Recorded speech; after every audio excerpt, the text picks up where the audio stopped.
자, 오늘은 연용량과 비열에 관한 수업입니다. 연용량과 비열. 자, 비열을 먼저 설명을 하면 비열이란 어떤 물질 1kg을 1도씩 올리는데 필요한 열량을 비열이라고 정의를 했습니다. 어떤 물질 1kg의 온도를 1도씩 올리는데 필요한 열량.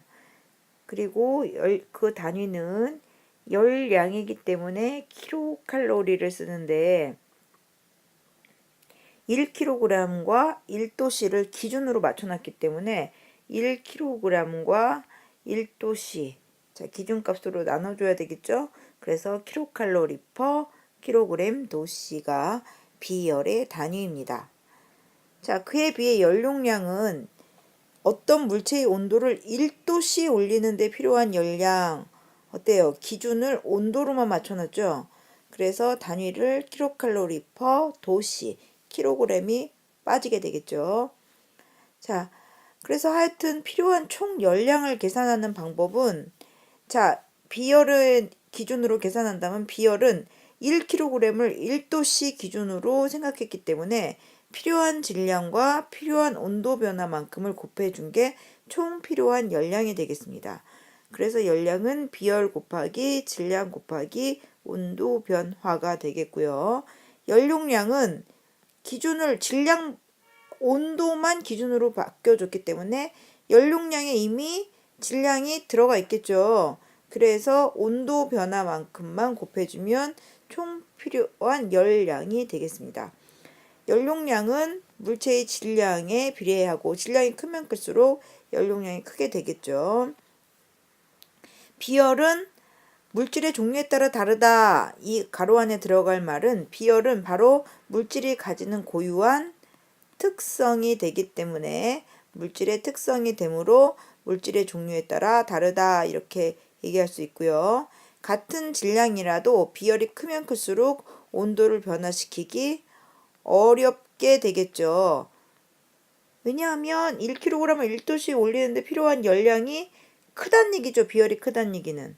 그러니까 1도씩 올리는데 굉장히 열이 많이 필요하니까 온도를 변화시키기 어렵다 그랬어요. 그래서 제일 큰 비열을 가진 물질을 뭐라고 정의했다 그랬죠? 그렇죠. 물이죠. 그래서 물은 1kcal per kg 도씨가 바로 물의 비열이 되겠습니다. 자, 여기선 교과서 실험을 하진 않았는데 물과 식용유 연용량을 비교하는 실험이 있었습니다. 실험하지 않아도 여러분 알 수 있죠. 물과 식용유 중에 누가 더 비열이 컸을까요? 그렇죠. 물이 가장 크다고 했으니까 물이 컸을 거예요. 그렇다면 여러분 생각해 보세요. 누구의 연용량이 더 컸을까요? 똑같이 질량을 갖게 했다면 당연히 연용량의 값은 물이 컸겠죠. 물과 식용유의 온도 변화 차이가 나는 이유는 바로 비열이 다른다는 얘기인데 비열은 바로 여기선 연용량이 다르다는 얘기가 되겠습니다. 물 100g과 물 100g의 온도 변화는 물 200g의 온도 변화에 당연히 2배가 되겠죠. 질량이 2배로 커졌기 때문에 같은 종류의 물질의 경우 비열 온도 변화 열량의 크기는 질량에 비례하게 되겠습니다. 자, 좀 개념이 어렵죠? 자, 금속의 비열을 측정하는 실험이 있습니다. 어떻게 실험하는 거냐면 구리 금속 예를 들어 구리 금속을 비열을 재고 싶다. 그렇다면 자, 구리 금속이면 먼저 물에다가 구리 금속을 넣고 끓이는 거예요. 그래서 구리 금속을 물에다 넣고 끓인 다음에 온도가 물의 온도가 뭐 한 80도 될 때까지 올려놓는 거죠. 그러면 물이 80도면 물과 구리 금속이 열평형이 될 테니까 구리 금속도 80도라는 얘기죠.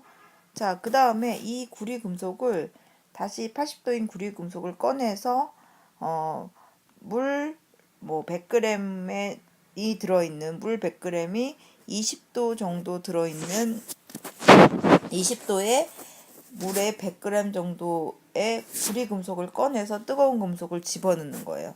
그러면 구리금속이 80도였으니까 어떻게 되겠어요? 온도가 당연히 낮아지겠죠? 그럼 이 물의 온도는 20도에서 어떻게 될까요?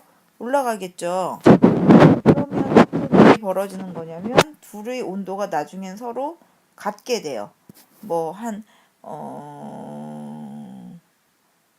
물이 20도랬죠? 25도에서 구리도 25도가 됐고 물이 25도가 됐다면 25도에서 열평형이 이루어졌다는 얘기죠.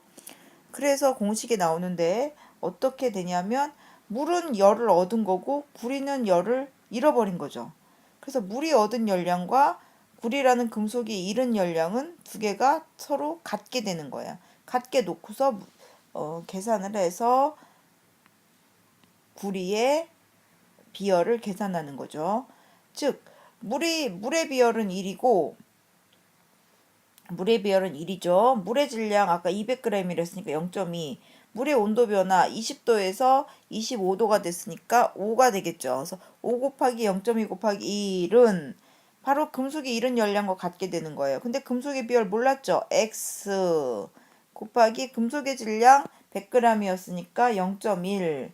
금속의 온도 변화 80에서 25도씨가 됐으니까 빼면 55도씨가 되겠죠. 그래서 x 곱하기 0.1 곱하기 55는 1 곱하기 0.2 곱하기 5 갖다 놓고 풀면 구리의 비열이 계산되는 거예요. 구리뿐만 아니라 알루미늄 금속도 똑같은 형태로 하면 되겠죠. 그래서 물의 비열을 1로 잡고 난 뒤에 모든 금속의 비열을 이런 식으로 실험을 통해 알아낼 수 있는 거예요. 우리 생활 속의 비열. 자, 찜질팩 내용물로 물을 넣는다. 물의 비열이 제일 크니까 어떻게 되겠어요?